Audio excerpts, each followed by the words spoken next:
Well, I think what makes Ron stand apart is really his leadership. It's just extraordinary leadership.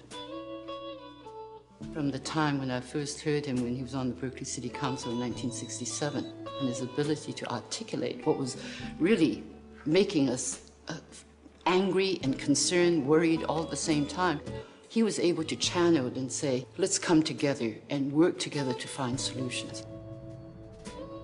He came out of an anti-war movement, and then he got very immersed in anti-apartheid activity in South Africa, where he made his mark there, where he was a leader in introducing bills in Congress every year and fighting, and those words that he projected became known all over the world. And at the same time, he was also looking after his district. This area during Ron's tenure has been a leader in so many different areas, trying to help people, trying to do things about housing, trying to do things for health care and provide opportunities for people, were things that Ron stood for.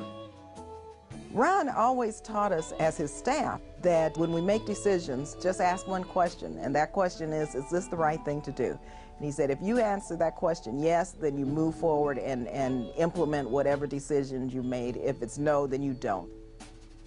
When you look at many of the things that Ron continues to do since he left Congress, just look at his whole effort on HIV and AIDS. We worked on legislation which ultimately ended up as the Global AIDS and Tuberculosis Relief Act of 2000. But Ron was the force that pushed both Democrats and Republicans to embrace a global strategy as it relates to HIV and AIDS.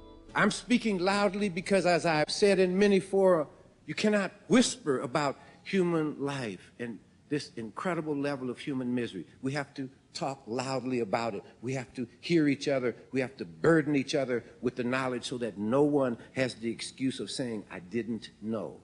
I'm not an expert in AIDS. I'm not a scientist. I'm not a doctor. I'm just a political activist, retired member of Congress, citizen of the Bay Area, citizen of California, citizen of the United States, and citizen of the world. And we have to assume responsibility for each other.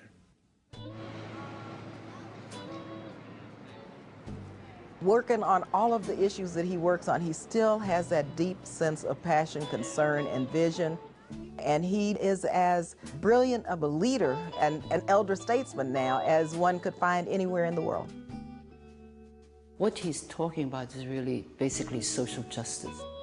That people who are disabled, people who are gay, people who are children, people who are elderly should have equal voice. Still a lot of problems, but we've come a long way. And much of this miracle is due to leaders like Ron Dellums.